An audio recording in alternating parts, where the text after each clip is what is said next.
Now then, welcome to episode 10 of Now That's Midschool. So here we are. Going to do an episode about my collection and collecting, featuring your questions that you submitted via YouTube, Instagram, and a couple from Facebook. So here we are in my loft, attic, call it what you will, wherever you're from. Let's get into it, shall we?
So on this other phone here, I've got all the questions that you've all submitted.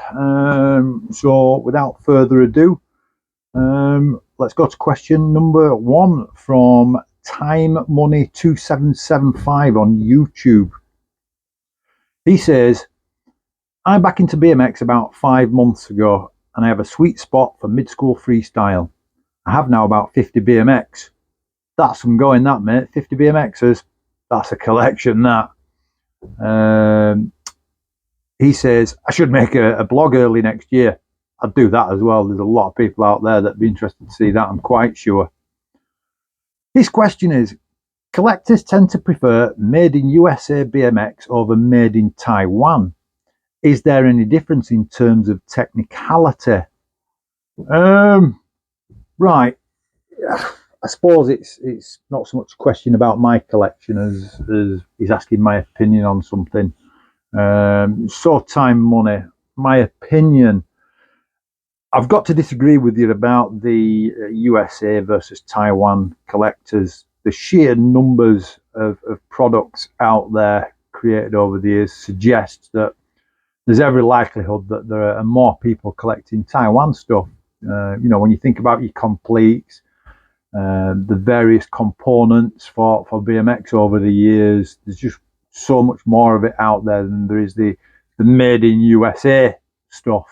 So it's got to be the other way around. I would definitely say, yeah, and I could be wrong, but I'm going to stick my neck out and say I reckon there's more people out there collecting Taiwan stuff. Full bikes. People have collections of GTs, Schwinn's, to name some of the bigger Taiwan bike brands. And then you've got the latter day mid-school era brands, your Federals, your Kinks, Sabrosa, the list goes on, of course. So yeah, like I said, I'll stick my neck out and say there's got to be way more people out there collecting the Taiwan stuff. So as a very crude measurement of what I'm trying to say, if we go over to the museum and check out S&M bikes, one of the more popular USA made brands, we have a look at 1996 to 2000, we can see that there are 7 pages of bikes there, totaling 503 bikes on display just on the museum. From there, let's take a look at GT bicycles. GT bicycles, of course, took production overseas very early on. But again, if we go from 1996 to 2000, so we've got an equal sort of yardstick, we can see 26 pages on there of GT bicycles and a total of 2,040 bikes on display as opposed to just over 500 on the S&M bikes. Technicality, I'm not quite sure what you mean there, so I'm gonna put my spin on it, and I hope I've got it right. Collecting Taiwan stuff over US stuff, again, it comes back to numbers. There's so much more Taiwanese made BMX products and bikes out there than there is USA made stuff. So therefore, in theory, it's got to be easier to collect that kind of thing. The USA made stuff, certainly here in the UK, and I guess other parts of the world, it's got to be more difficult to get in the USA made stuff compared to our USA collectors over there. But the same goes for the Taiwan stuff. Again, just the sheer volume of product, the vast majority of which went to the States. So it's just got to be more abundant over in the United States than it is here in the UK and the rest of the world, for that matter. Again, it's just the sheer numbers involved. It stands to reason. So that's my opinion on that. I hope I got your questions framed right. Thank you for submitting that. Cheers. Question comes from RO4795, again on YouTube. He says, great collection, Matt. Stoked on what you do and the effort you put into restoring these to a like new condition. It's great to see. Probably already been asked, which one of these frames are you most tempted to build up for a blast around on? I've put some thought into this, and it's between two frames really. The Solid Killing Machine, the 2003 V2 Solid Killing Machine, and a Metal Burma. I ran my Metal Burma from new when it was a replacement for my bent Gen 1 Metal Kiz. So I got the Burma under guarantee, lifetime guarantee. Didn't realise it was a Burma at first, thought it was just a Kiz, which is what I'd asked for. But as I was walking home with it, I thought it just looks a bit long compared to the Kiz. And sure enough, when I got home, I measured it and it was 20.75 as opposed to 20.5. So all metal Kizzers are 20.5 inches. Metal Burmas are either 20.75 or 21 inch. So anyhow, got it back, measured it, it was a Burma, and I thought, oh, you know what, I'm just gonna build it up and ride it, stuff it, nothing to lose really. I wasn't that finicky about geometry or length back then. I'd pretty much just get on anything and ride it. And so I did. I rode that Burma for about 3 years, I want to say, before I replaced it with the FBM Autopilot. And what a bus, tough as nails. I did some of my best riding on that bike. With all that said, I do have in my possession a 21 inch Gen 1 Metal Burma. So I think if I was going to build one up, it'd be the Gen 1 21 inch. I just think I'd be able to get more out of it because of that length. I'm no spring chicken anymore, and that extra length goes a long way in terms of comfort. So yeah, in answer to your question, out of all of them, it would be my Gen 1 Metal Burma. Thanks for that, RO. Catch you later. Next question comes from a Joe Bees 84 on YouTube. His question is, who made two hip frames? SE USA. And then he says, Sal Korea. I'm not quite sure about that, but on the basis of receiving that question, I actually reached out to Ron Wilkerson via email, and he did get back to me, surprisingly enough. So I was stoked about that. So I asked him, you know, I've heard on the grapevine and the various forums that two hips were made by SE Bikes. And his response to that was basically, that's right, yes. All two hip porks were made by SE bikes. He went on to say that every pork ever made, chromoly, aluminium, right from 98 through to whenever the last aluminium ones were made by one person at SE bikes, which is pretty astounding, really. There's more porks out there than you might realise. So yeah, pretty incredible feat. Whilst we're on the subject of Two Hip, he did mention that he tracked down this very same guy that made all the Two Hip porks, and they are in the process of doing a rerun of the WALs. So you may have seen on Instagram that they set up a page a while ago, but it went very quiet. But Ron in his email said, yeah, it's happening. Don't know where or don't know when, but it's happening. So look forward to seeing what comes of that. So thanks for that, Joe. Next up is Matt Nicklin. You'll remember we visited Matt Nicklin in episode 8. He goes and asks the question, is there a dream frame missing from your collection? Absolutely, yeah, there is.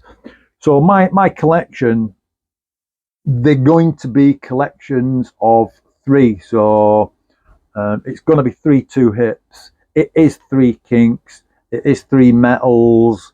It is 3 FBMs.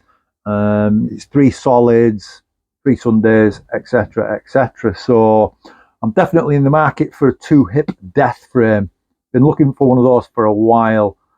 Came close a couple of years ago, but unfortunately the guy wasn't willing to ship to the UK from the United States, so I missed out on that, and that's the only one I've seen since. So if you know where there's a Two Hip death frame, hit me up, because any condition considered, I want it.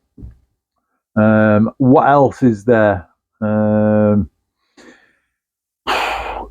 would like a rigid street frame. You might remember it featuring in a Ride BMX magazine, Ride US that is.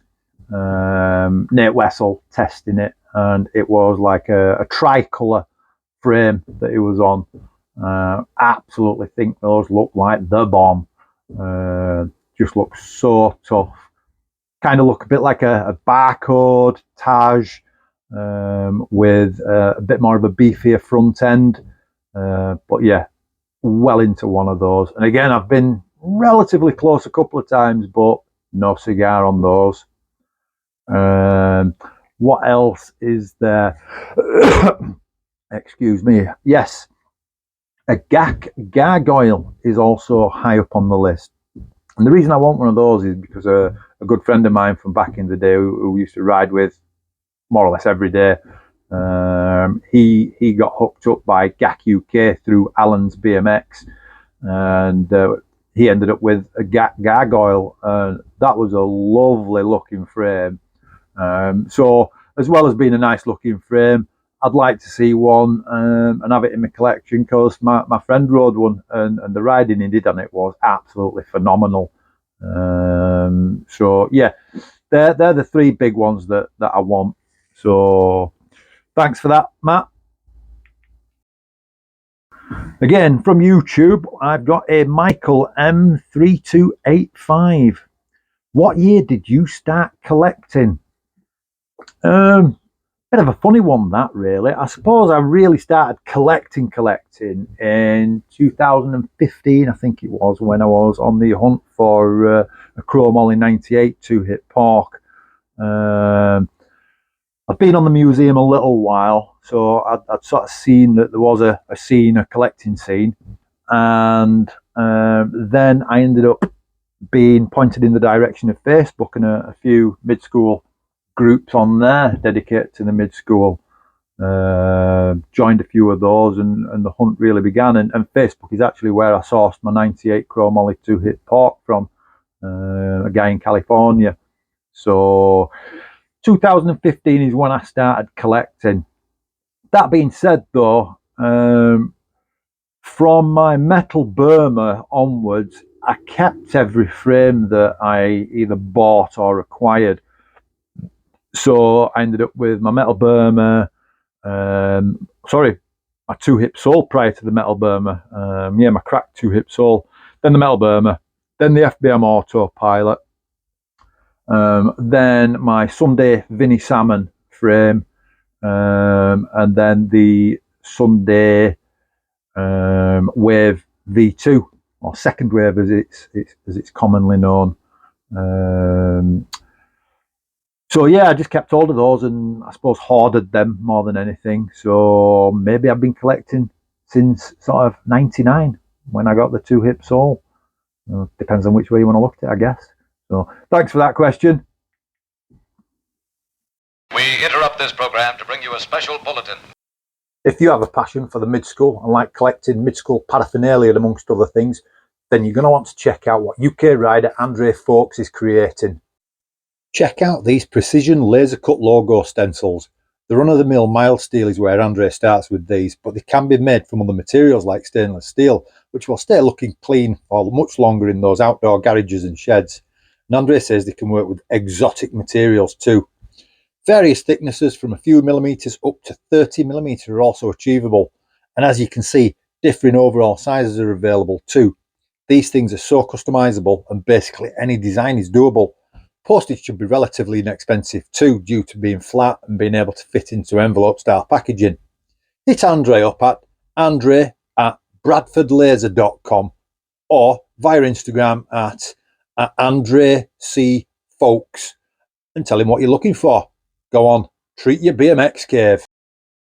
Next up is Bad Comment Bot 8349 on YouTube. I do like your name, mate. That's brilliant, that. Great bit of creativity. He says, I like two hips. Just got a mint 99 Stout Boy. Nice. Any plans to add to your collection? So, as I mentioned earlier, yes, I want a two hip death. If not, I may go to a two hip sub. As far as two hip frames are concerned, for me, it's got to be a USA made two hip frame. So yes, as far as two hips are concerned, definitely on the hunt for another one. Any other frames, again, as I mentioned, the rigid, which I'd dearly love to find, and the GAC gargoyle.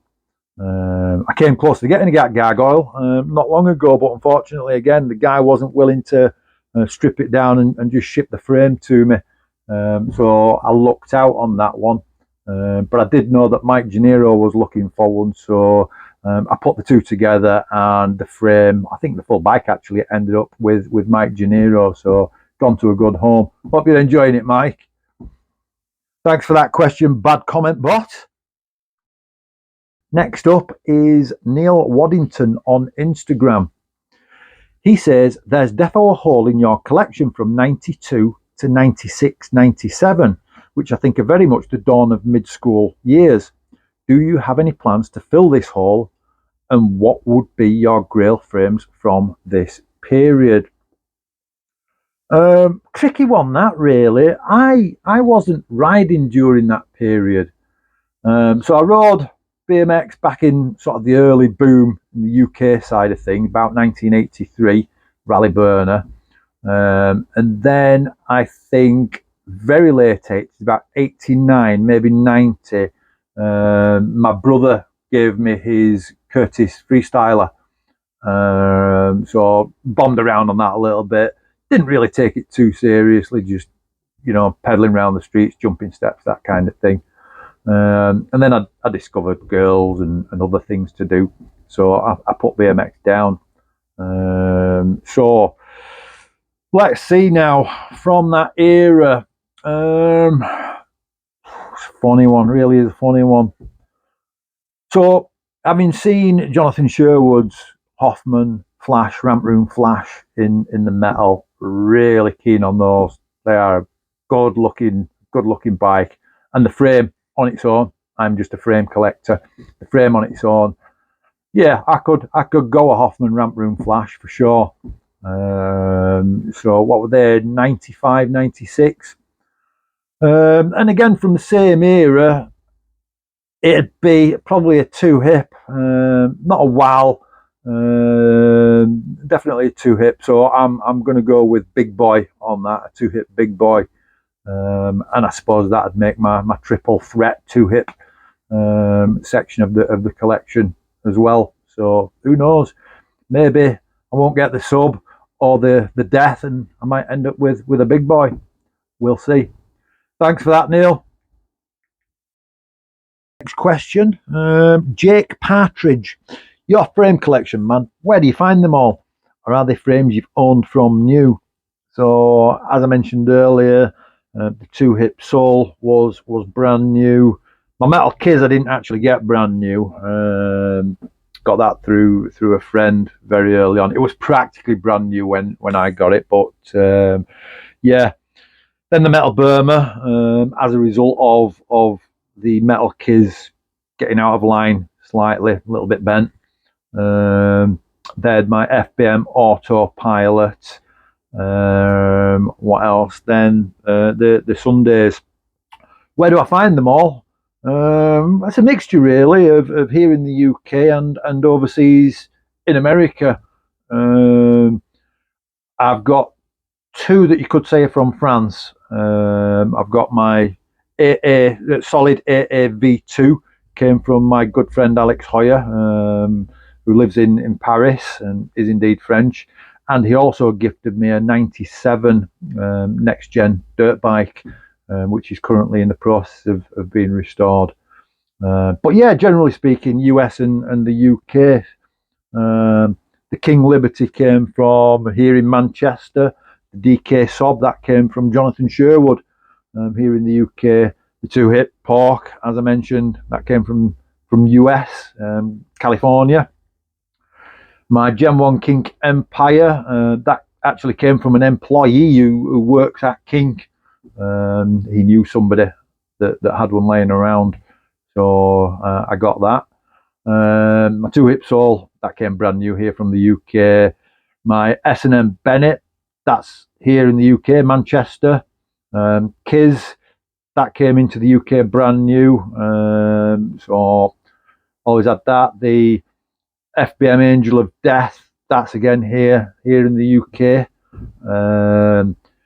My standard Cassius, that belonged to an old riding buddy of mine.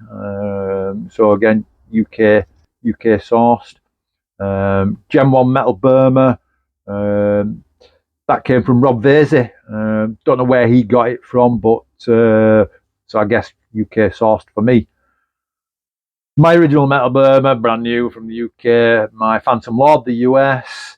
Not quite sure where in the US now, I can't remember. My V2 Killing Machine, that came from California. What else? FBM Autopilot, brand new. My Sundays are all UK. Well, my Sunday OG is actually from Northern Ireland.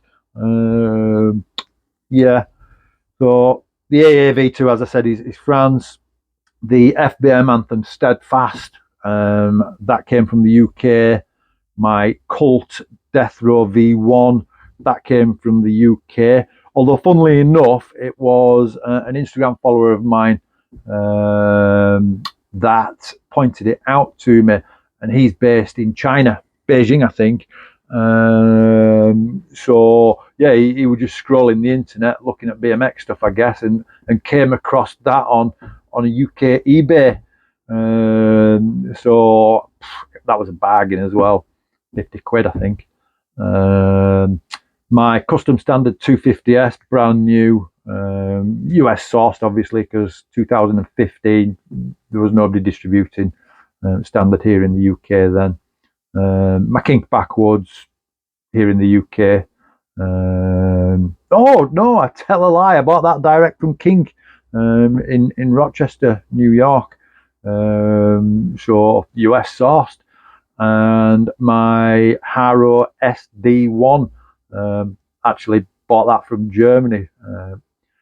Aftermarket Haro stuff. It's like hen's teeth here in the UK. Don't understand why. I guess Haro aren't quite that big yet in terms of the modern stuff. So yeah, that came from Germany. So hope that answers your question. Thanks for that. Stuart Baker on Instagram. What new school frames do you have in the collection? Are they mid-school influenced in some way? Mid-school riders, late signatures, etc. So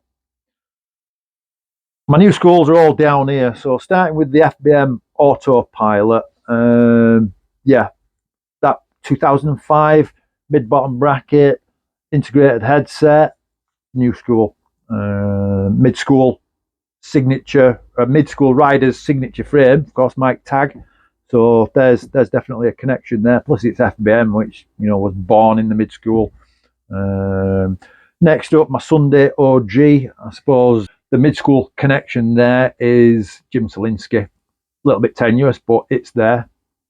The Vinnie Salmon, again, Sunday. Second wave, Sunday, Jim Zielinski. Then the solid AA V2, that's a direct descendant of the Killing Machine. Then they did the AA V1, the All-American V1, then the AA V2. So there's links to the mid-school there. My FBM Anthem Steadfast. Again, it's FBM, so it does have the mid-school link. Cult Death Row. Couple of tenuous links there, made by Solid Bikes, and of course Cult being Robin Morales, who was a mid-school icon, still is a mid-school icon, I suppose. So my custom standard 250S, I actually designed that based around the geometry of the FBM Autopilot, but I asked for bigger dropouts on it so that I could adjust it for different purpose riding, transition riding and street riding. Lengthen the rear end, shorten the rear end. Added the classic wraparound head tube gusset just to give it that mid-school vibe, because you order a stock frame from standard now, they don't come with the gusset. You have to ask them. It's a no-cost option, so it were a no-brainer for me. My King backwards. Tenuous links to Chris Doyle because it superseded the Mud Runner, and of course it's Kink, which again born in the mid-school. And my Haro SD1, I suppose the only link to the mid-school with that is that it's Haro. Apart from that, it's about as new school as it gets. New school geometry, new school looks, and of course new school rider Dennis Ennison, who I would argue is the GOAT. So hope that answers that for you. Thanks for that. Next question from Instagram. Of all people, real_BMX. He's got a couple of questions, 2 or 3 questions actually. So let's have a look at these, see what he's got. Let's see now. How many of your frames does the wife know about? Most of them. Let's just say that. Your collection is obviously worth a lot of money, but how much did you have to spend on the wife per frame purchase? Not much, to be quite honest, thankfully. Luckily, she's the biggest breadwinner in the house, so obviously we both contribute to running the household, and she has a little bit more disposable income than me, so I just have to save a little bit more to buy what I want. So there you go. And his final question is, the house is on fire, family or frames out first? So in that situation, I think what I would do is I would form a human chain and I would have the frames passed down and out, and hopefully we don't all perish in the process. Thanks for that. Nick Bevan's got a few questions here. Nick Bevan, episode 2. Let's see what you've got, Nick. When you've restored your frames, have you stuck with the colour you found the frame in? Stuck to the original colour of the frame? Gone with the colour that the frame was always was available in? Or gone with a custom colour? I always try to restore back to original where possible. The only differences in my collection would be my King Liberty, DK Sob. What else have we got? My Kink Phantom Lord. Solid AAV2. And my custom standard 250. So starting with the King Liberty, when I acquired that was raw. Couldn't discern what colour it was originally, and the guy I got it off, John Hall, I'm not sure he knew what colour it was, or he couldn't remember. So I'd seen a picture, or more of an advert from Scoop Distribution in a UK BMX magazine, and it featured what looked like an olive green King Liberty, and I just thought, that's what I'm doing. I hadn't got an olive coloured frame at that point, so I thought olive for that it's going to be, and it turned out pretty well, thankfully. So yeah, the DK Sob Gen 1, that was white when I acquired it from Jonathan Sherwood. I'm not sure whether it came into his possession white or whether he powder coated it white or not. I can't quite remember, but I didn't want a white DK Sob. I wanted the green one. Just loved the look of Nate Hansen's Gen 1 DK Sobs. So green, that went. What else did I say? The Phantom Lord, that was originally black. But at that point, my collection was very black heavy. So I wanted to go with the maroon burgundy colour that they were available in back in the day. So that's what it went, maroon burgundy colour.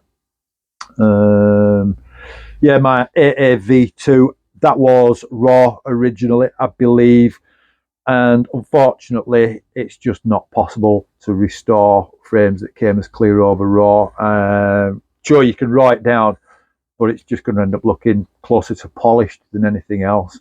Getting those heat marks from the weld, that would be a dream win, that if that could be mastered, because if there's a favourite look to a frame for me, it's clear over raw. I just absolutely love it. From the mid-school to the new school, clear over raw is a favourite by far.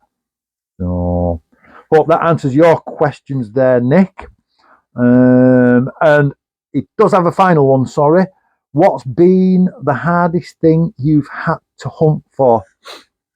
I've been pretty lucky on the frame collecting. I generally haven't had to look that long, maybe a year at the most. The two hip death frame, I've probably been looking for the longest so far, so a couple of years now on that one. But I haven't been really searching. It's been more of a very low key search. So with that, I would have to say decals have been the hardest thing to find, certainly authentic ones. There's a couple of people out there now doing good repops, but authentic decals, so difficult to find, I found. So yeah, thanks for that, Nick. Next question comes from Joseph Bologna. You have to let me know which one of those is correct, Joseph. Again, from Instagram, Joseph asks if you could keep only one. So obviously, some of my frames have sentimental value. Others I just think are drop dead gorgeous. That's a tough one. That really is a tough one. Absolutely love the V2 Killing Machine. Just love the way it looks, the details on that. DK Sob, again, as mentioned in the Paul Warren episode, I just love the proportions on the DK Sob. I just think it's the epitome of the mid-school tank look. So yeah, sentimentality wise, it's likely going to be my Gen 1 Kiz. One, because, well, it's a Gen 1 metal Kiz. Two, loved that frame, rode it to bits almost, and yeah, did a lot of good riding on it, I feel. So out of all of them, I'm gonna say Gen 1 Metal Bikes Kiz frame. Thanks for that, Joseph. questions from Facebook start with Jerome Briffer.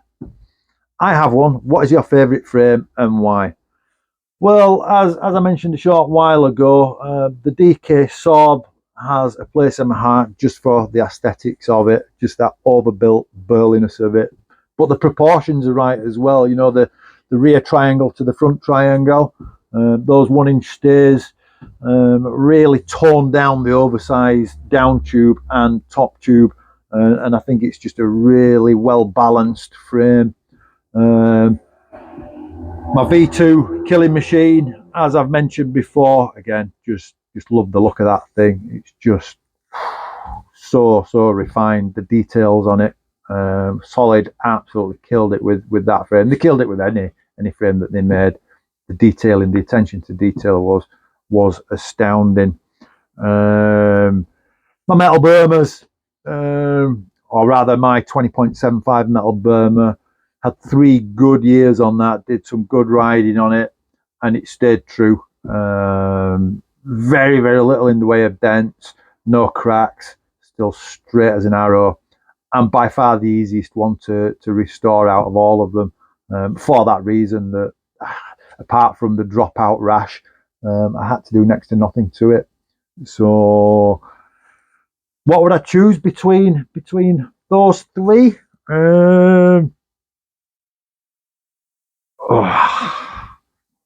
Yeah, I can't answer that. Sorry.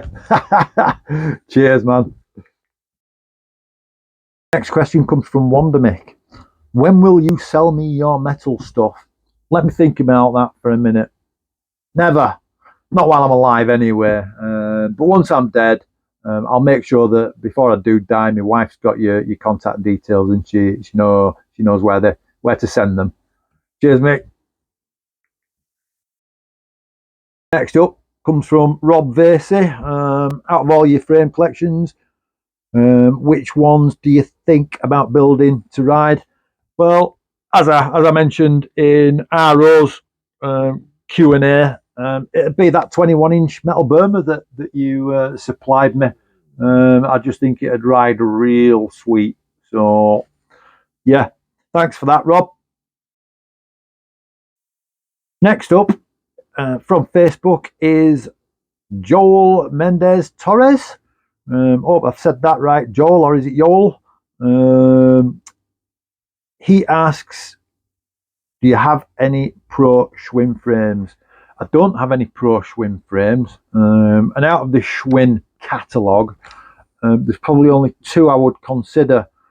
The Mean Streets, obviously, because it's Van Horman's, and the El Jefe, Joey Garcia signature frame. But out of those 2, it'd be the El Jefe. I just love the way those things look, especially the clear over raw ones. So seen a couple of those floating about on the Facebook pages recently up for sale, but at nearly $1,000, or on a couple of them just over $1,000, way out of my budget, and I think is actually daft money. So I guess one of those won't be heading my way anytime soon. So thanks for that, Joel, or Joel. You'll have to let me know. Thanks, Joel. Bye. Next up comes from Aussie Midschool collector Gordon McCree via Facebook. Why are you a fanboy of top tube wishbones? I just love them, Gordon. I just think the frames look like just so strong, so burly. And as I sort of touched on earlier, I came back into BMX in the latter mid-school era when things were getting overbuilt. So that burliness really resonates with me. So yeah, wishbones, shorter seat stays. If they've got a wishbone at the bottom bracket end as well, again, short stays. Got to be stronger, you would think, just for having those shorter, thinner tubes. But yeah, overall, it's the aesthetics of them. Absolutely love a wishbone. That's about as much as I can say on that, really. So thanks for that, Gordon. Next question from Instagram comes from none other than Owen Clegg. He says, favourite riders you ever saw ride each frame in your collection. In terms of seeing riders actually riding these things, I don't think I've seen any with my own eyes live in person, so to speak. I'm not a very well travelled BMXer when it comes to competitions and jams and that kind of thing, so I guess I've only seen the riders riding these frames in videos and pictures in magazines. Obviously, you know, the signature frames, the riders themselves, they speak for themselves, really. Stuart King Bikes, not forgetting, of course, Jerry Galley, not his signature frame, but everybody knows he rode one of those for a while.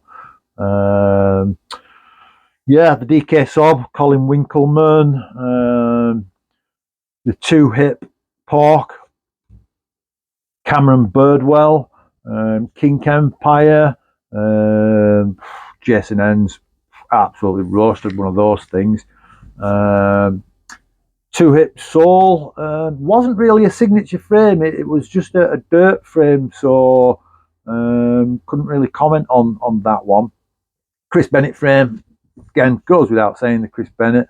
The Kiz, Jimmy Levan, AOD, Mike Tagg, Cassius, the standard Cassius, obviously Lucky, absolutely amazing street rider.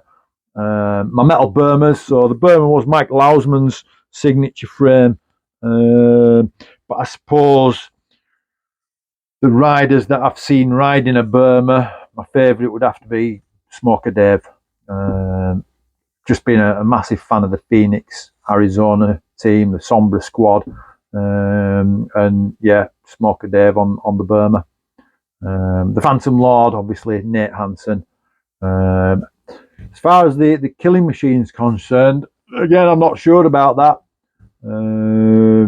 So not a signature machine, more of a team machine.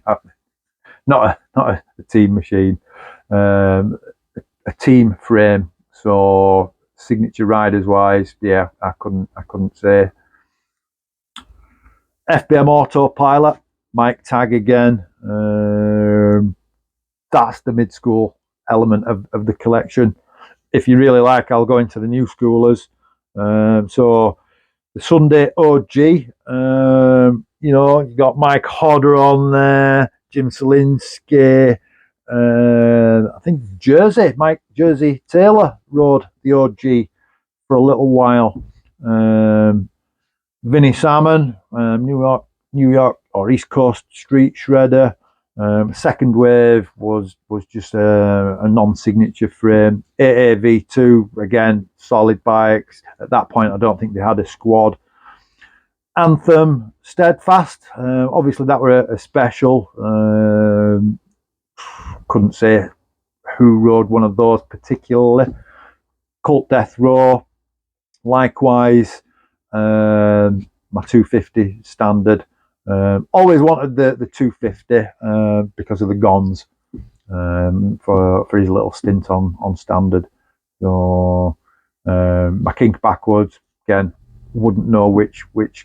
Oh, Calvin Kosovanich. He rode the backwards. He shredded. Still does, I think, as well. Yeah. And the Haro SD1, obviously, Dennis Ennison.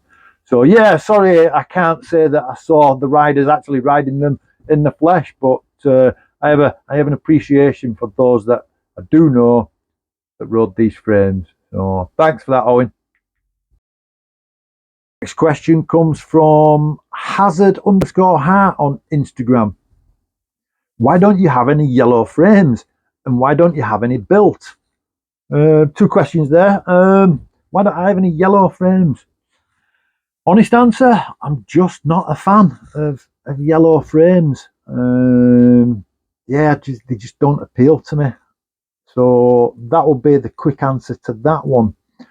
Why don't I have any built? Well, I don't have the space, don't really have the time, the money, and finally, I don't have the wife. for it. She would not be best pleased if I started building these bloody things. Whoa, absolutely no. Thanks for that. Coming up next from Instagram is Mike Slack _. Are any of the frames owned, ridden by you, or are they all bought since? And did you have any of these frames back in the day? So I touched on this a little bit earlier. Yeah, a very small portion I've owned and ridden myself in some capacity. So yeah, the two hip chromo pork. I had one of those in '98 that I rode for a while, but that's not the one I had. The two hip sole, bought that brand new. It cracked. I got a new one under warranty, although I did have to pay shipping on that. And then came the metal keys. Then came the metal Burma, then the FBM autopilot, Sunday Vinnie Salmon, and Sunday Second Wave, and my kink backwards. Those are the ones that I either bought myself or acquired, but I rode all of those. All the rest I've just added to the collection because I like them. I love them, in fact.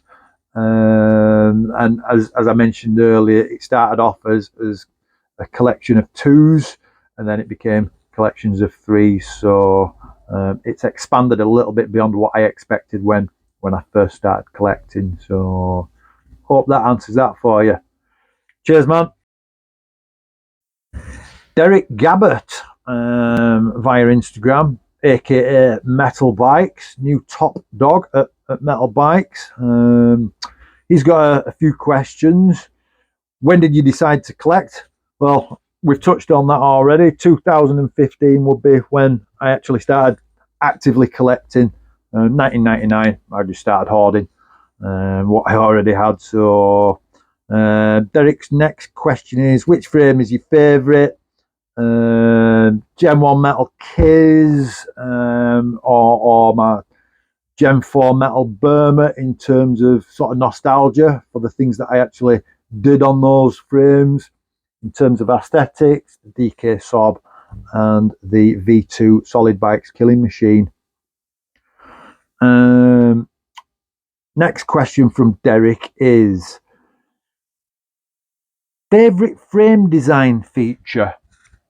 For me, it's the Solid Bikes gussets, of all things, the signature gussets. I just love the way they look. They remind me of, like, I don't know, they're a bit hot rod-esque in the shape of them. They look a bit like a flame. And they carried that signature gusset on much later down the line into the new school era. The AAV2 has basically shrunken Killing Machine gussets. The Cult Death Row, again, very similar. It just has that little sort of wick cut out of the side of the gusset that makes it look a bit like a flame. And I know several other offerings that were made by Solid Bikes, but not necessarily marketed as a Solid Bike. They feature those gussets. Yeah, just absolutely love them. And Solid, for me, they really did go the extra mile in terms of details. The machine seat tubes, what they did with their wishbone tubes in order to make them fit and to lighten the load, so to speak. The machined head tubes, absolutely gorgeous. And then later on, the laser cutouts in the stay bridges on the frames, just, yeah, ahead of the game in terms of detail and in a lot of cases design as well. So that'd be my answer to that question, Derek. Derek then answers, what determines leaving a frame in survivor condition versus restoring it? Nothing, Derek. If it's coming into my possession, it's getting restored. The reason being, I just like that nostalgic feeling of of sort of looking and handling what looks like a brand new frame from the Midschool era. You know, it takes me back to when I were going to Harry Hall Cycles in Manchester, and they had a display with frames attached to it, and I just loved standing there and gawping at them and thinking, which would I have if I had the money? Yeah, it's that kid in the candy shop syndrome, I suppose. So hope that answers that one, Derek. Derek's next question: what's your favourite part or design? Well, from the Midschool era, this took some thinking about this, but I'm going to go with the Sharp sprocket.